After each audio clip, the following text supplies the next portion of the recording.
ఆంధ్రప్రదేశ్లో సార్వత్రిక ఎన్నికల పోలింగ్ రోజు కొన్ని సమస్యాత్మక ప్రాంతాల్లో విధ్వంసం చెలరేగినటువంటి నేపథ్యంలో కొన్ని పోలింగ్ బూతుల్లో ఈవీఎంలను ధ్వంసం చేసినటువంటి నేపథ్యంలో ఆ ఈవీఎంల దగ్గర బయటపడినటువంటి వీవీప్యాడ్ల స్లిప్పులు ఏవైతే ఉన్నాయో వాటి ప్రకారంగా ఆంధ్రప్రదేశ్లో కూటమి అధికారంలోకి రాబోతోంది అంటూ కొన్ని వార్తలు ఆ స్లిప్పులను ఆధారంగా చేసుకొని ఇప్పుడు తెరమీదకు వస్తున్నటువంటి నేపథ్యంలో ఈ అంశం మీద మనతో మాట్లాడేందుకు చర్చించేందుకు తెలుగుదేశం పార్టీ అధికార ప్రతినిధి సూర్యదేవర్ లత గారు మనతో ఉన్నారు.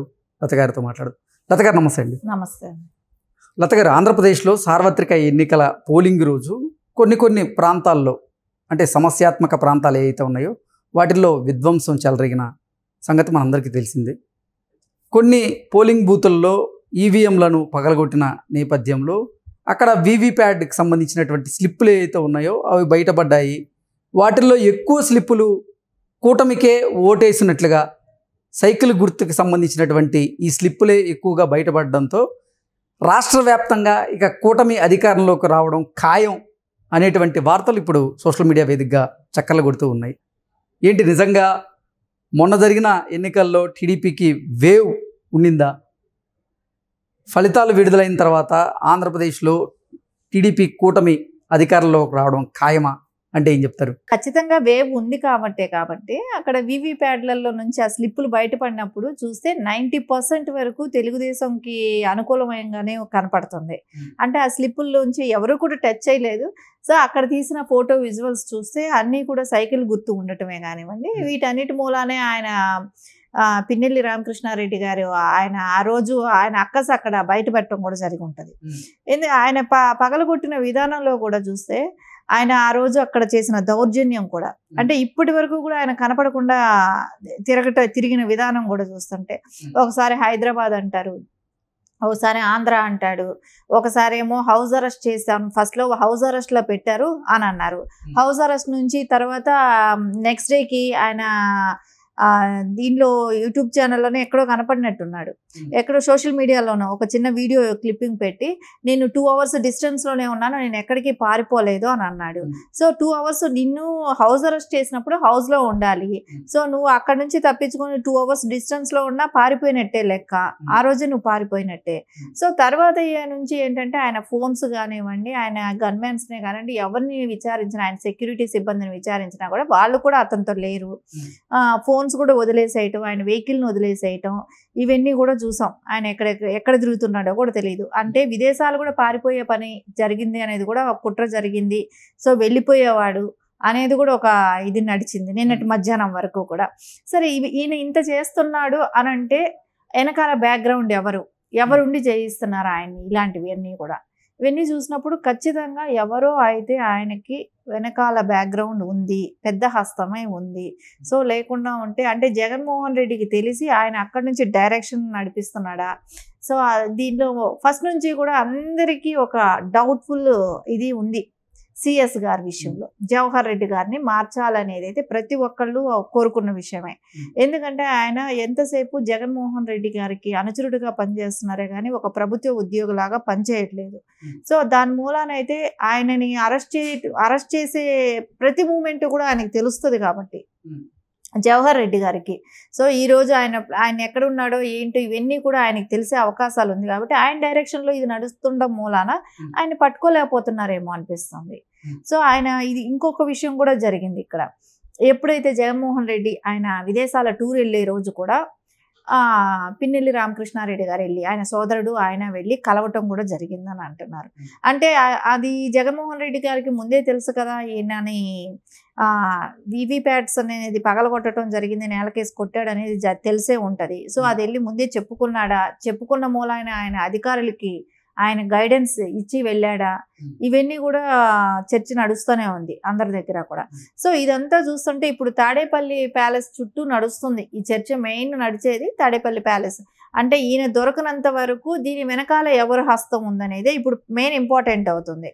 ఇక్కడ తెలంగాణ నుంచి కూడా కొంతమంది నాయకులు సపోర్ట్ ఉండబట్టే బోర్డర్ దాటించగలిగారు అనేది, బోర్డర్ నుంచి దాటించడం జరిగింది ఒక కాంగ్రెస్ లీడర్ కూడా ఉన్నారు, దీనిలో హస్తం ఉందనేది అయితే అంటున్నారు. సో ఇవన్నిటికీ కూడా కారణం జగన్మోహన్ రెడ్డి. అంటే గతంలో ఇక్కడ తెలంగాణ వాళ్ళతో కూడా జగన్మోహన్ రెడ్డి గారికి పరిచయం ఉంది. ఎందుకంటే ఆయన గతంలో జగన్మోహన్ రెడ్డి కాంగ్రెస్లో ఉన్న వ్యక్తి కాబట్టి సో అది కూడా వాడుకుంటున్నాడు. దీని అన్నిటి వెనకాల అతన్ని అణువుగా అడుగడుగునా కాపాడుతూ వచ్చేది జగన్మోహన్ రెడ్డి అండ్ సిఎస్ జవహర్ రెడ్డి గారు అనేది ఇక్కడ స్పష్టంగానే తెలిసిపోతుంది. సో అంత పెద్ద అధికారులు ఉంటేనే ఇంత ఇప్పటి వరకు ఇంత డిపార్ట్మెంట్ అంతా ఇంత జల్లెడి పెడుతున్నా కూడా దొరకట్లేదు అని చెప్పుకోవడం, అది కూడా ఎక్కడ విదేశాలు కూడా వెళ్ళలేదు. ఏపీ ఆర్ తెలంగాణ ఈ రెండు రాష్ట్రాల్లోనే దొరకట్లేదు అని అంటే దీని వెనకాల అయితే పెద్దవాళ్ళ హస్తం ఉందనేది ఖచ్చితంగా అందరికీ డౌట్ ఉండింది. అది తెల్లమైంది ఈ రోజున. సో అంటే వీవీప్యాట్లో బయటపడినటువంటి స్లిప్పుల ద్వారానే అసలు ఆ వేవ్ అనేది ఆంధ్రప్రదేశ్లో స్పష్టంగా కనబడుతూ ఉంది, అర్థమవుతూ ఉంది. ఆంధ్రప్రదేశ్ ప్రజలు మార్పు కోరుకున్నారు కాబట్టే ఒకటే ఒక చోట వీవీప్యాడ్లు బయటపడ్డాయి, అక్కడ కూడా స్పష్టంగా మనకు తెలుస్తూ ఉంది. దాని ప్రకారంగా చూసుకున్నట్లయితే ఆంధ్రప్రదేశ్లో కూటమి ఘన విజయం సాధించబోతుంది అనేటువంటి సంకేతాలు బలంగా వినపడుతున్నాయంటూ రకరకాలుగా వార్తలు వస్తున్నాయి. దాని మీద ఏమంటారు? అంటే పిన్నెల్లి రామకృష్ణారెడ్డి ఆయన కోపం ఒక రకంగా చూపిస్తే అది ఇంకొక రకంగా ప్రజలకి అర్థమయ్యింది. అంటే రిజల్ట్స్ 4వ తారీఖు వరకు కూడా వెయిట్ చేయాల్సిన అవసరం లేదన్నట్టు.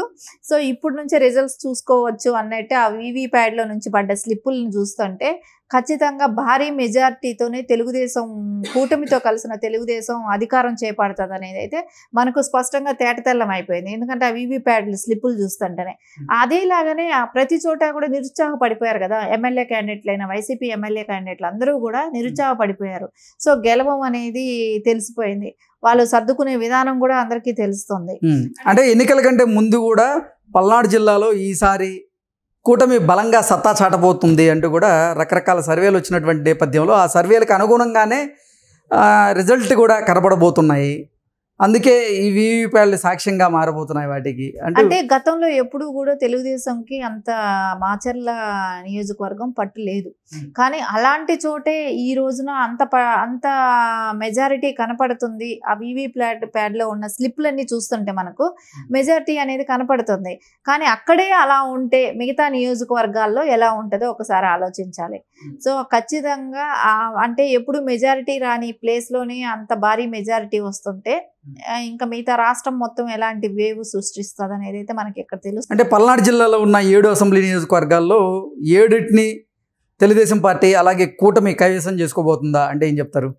ఖచ్చితంగా అవకాశాలు అయితే ఎక్కువే కనబడుతున్నాయి. అంటే డౌట్ ఉన్న ప్లేస్లో అంటే కొన్ని నియోజకవర్గాల్లో ఏదైతే డౌట్ ఉన్న నియోజకవర్గాల్లోనే వీవీప్యాడ్ పగలటం జరిగింది, నేలకేసి కొట్టడం జరిగింది, దానిలోనే మనకు మెజారిటీ కనపడుతున్నప్పుడు మిగతా చోట్ల కూడా మనకు స్పష్టంగా నర్సరావుపేట ఎంపీ స్థానం కూడా కూటమి గెలుచుకునే అవకాశం ఉందంటారు? ఖచ్చితంగా నర్సరావుపేట కూడా ఎంపీ స్థానం గెలిచే అవకాశం అయితే కూటమికి ఉంది.